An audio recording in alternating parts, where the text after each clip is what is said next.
Shalom, salam damai sejahtera bagi kita semua, pendengar setia santapan rohani Hosana.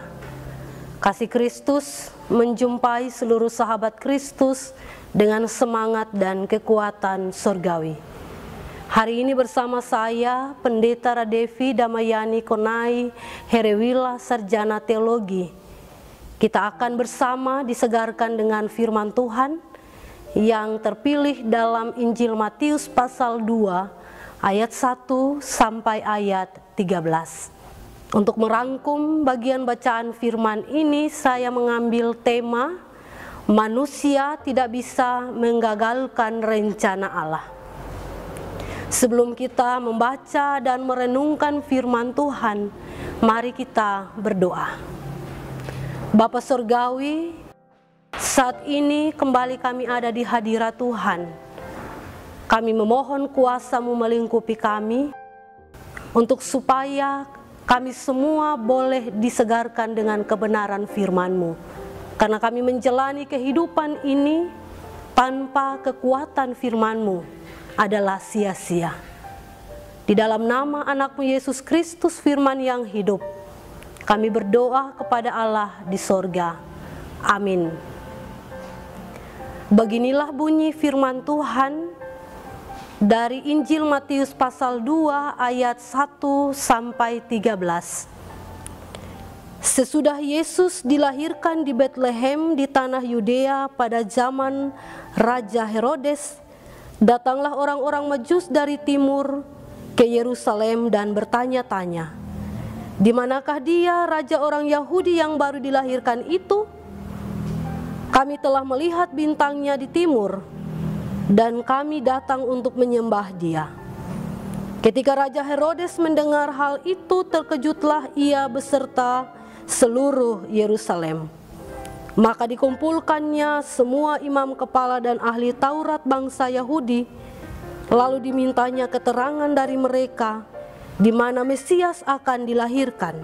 Mereka berkata kepadanya, "Di Betlehem di tanah Yudea, karena demikianlah ada tertulis dalam kitab Nabi, dan engkau Betlehem tanah Yudea, engkau sekali-kali bukanlah yang terkecil di antara bangsa yang memerintah Yehuda, karena daripadamulah akan bangkit seorang pemimpin, ia akan menggembalakan umatku Israel."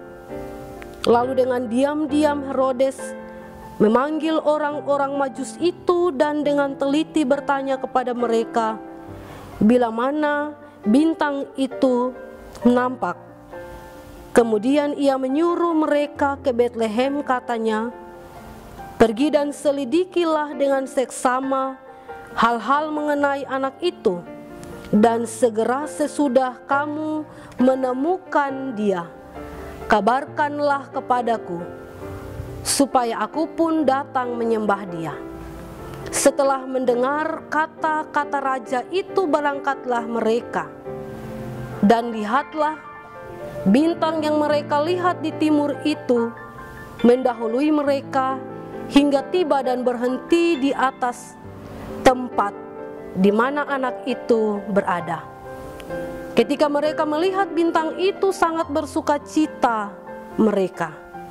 Maka masuklah mereka ke dalam rumah itu dan melihat anak itu bersama Maria ibunya, lalu sujud menyembah dia.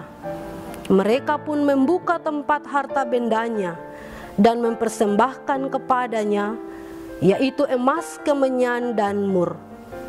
Dan karena diperingatkan dalam mimpi supaya jangan kembali kepada Herodes, maka pulanglah mereka ke negerinya melalui jalan lain.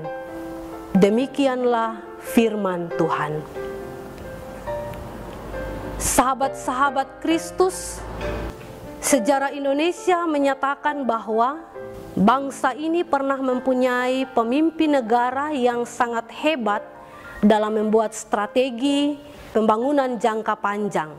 Kita mengenal dengan istilah PJP dengan Repelita sebagai penjabarannya. Namun dari refleksi sejarah negara ini, kita dapat mengambil kesimpulan bahwa secanggih apapun manusia membuat rencana dan sekuat apapun intervensi kuasa untuk menjalankan rencana serta mempertahankan kuasa, manusia pada akhirnya bisa gagal dalam mewujudkan rencananya. Allah menggenapi rencananya dalam teks ini. Kita lihat satu fakta yang berseberangan bahwa tidak ada manusia yang bisa menggagalkan rencana Allah.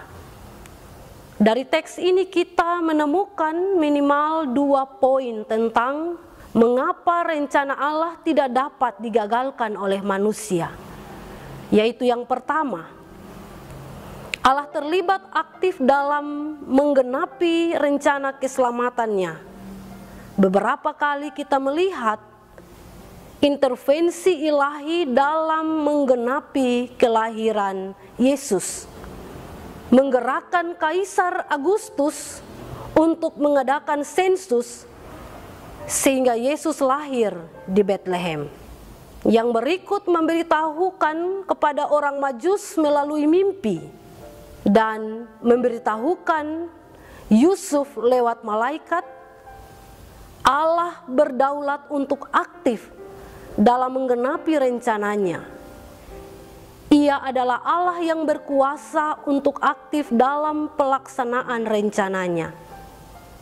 Sedangkan yang kedua, orang Majus dan Yusuf Maria mengikuti atau taat pada rencana Allah. Ketaatan pada rencana Allah membawa manusia hidup dalam rencananya dan juga dipakai untuk mewujudkan rencananya. Sedangkan orang yang menentang rencana Allah dan tidak mau ikut rencana Allah seperti Herodes mengalami kesia-siaan hidup.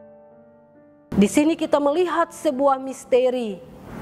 Di satu pihak Allah berdaulat, di pihak lain manusia punya kehendak bebas untuk mengikuti rencana Allah. Keduanya merupakan fakta yang Alkitab nyatakan tidak bertentangan, tetapi berjalan paralel. Sahabat-sahabat Kristus yang terkasih, pelajaran bagi kita melalui kebenaran firman Tuhan hari ini adalah yang pertama. Percaya bahwa Allah aktif atau campur tangan dalam hidup manusia. Kita menolak deisme, yaitu pandangan yang mengatakan bahwa setelah menciptakan, Allah sama sekali tidak terlibat dalam urusan dunia ini. Dunia ini hanya diatur oleh hukum alam. Berbeda dengan deisme, kita meyakini bahwa dalam tiap kesusahan kita, Ia hadir di tengah-tengah hidup kita. Ia memimpin seluruh kehidupan kita. Ia menggerakkan hati kita. Ia peduli pada setiap masalah kita, sekecil apapun. Ada sebuah kalimat yang kita perlu ingat. Sekecil apapun masalah Anda adalah besar bagi Allah yang Maha Kasih. Dan sebesar apapun masalah Anda adalah kecil bagi Allah yang Maha Kuasa. Karena itu, percayalah bahwa Allah berdaulat dalam hidupmu. Dia sungguh-sungguh memahami, dan kedaulatan Allah tidak mengakibatkan kesadaran bahwa hidup Anda terkekang atau diperbudak atau dibelenggu. Malahan mendorong pada kehidupan yang berarti dan efektif sesuai dengan posisi dan peran kita sebagai manusia. Yang kedua, taat dan berserah pada rencananya dimulai dengan membangun hubungan pribadi, sehingga kita peka dan tahu rencana-rencananya dalam hidup kita. Anda ada bukan kebetulan. Ada rencana khusus bagi tiap Anda untuk memuliakan Dia. Memang betul, kita berhadapan dengan masalah rutin harian kita. Tetapi jangan lupakan rencana besar dalam hidup kita. Jika saat ini Anda hidup di luar rencana, sadarilah bahwa kita memang tidak bisa memulai membangun hidup dari diri kita sendiri, tetapi harus mulai dari Allah. Karena itu, serahkanlah seluruh hidupmu dan rencana hidup kita pada Dia yang menciptakan Anda. Mari kita mengamini firman Tuhan ini dengan doa. Kita berdoa. Maha besar Bapa di sorga, firman-Mu terus memberikan kepada kami kekuatan untuk memenuhi setiap tujuan yang kami jalani di dalam hidup ini. Kami membutuhkan firman Tuhan yang hari ini kami dengar akan terus memberikan kepada kami kekuatan untuk terus berjalan mewujudkan setiap tujuan hidup kami di dalam Kristus Tuhan. Berkati firman-Mu bagi kami hari ini. Di dalam nama anak-Mu Yesus Kristus, kami berdoa kepada Allah Bapa di sorga. Amin. Kekasih-kekasih Tuhan, demikianlah santapan rohani Hosana saat ini.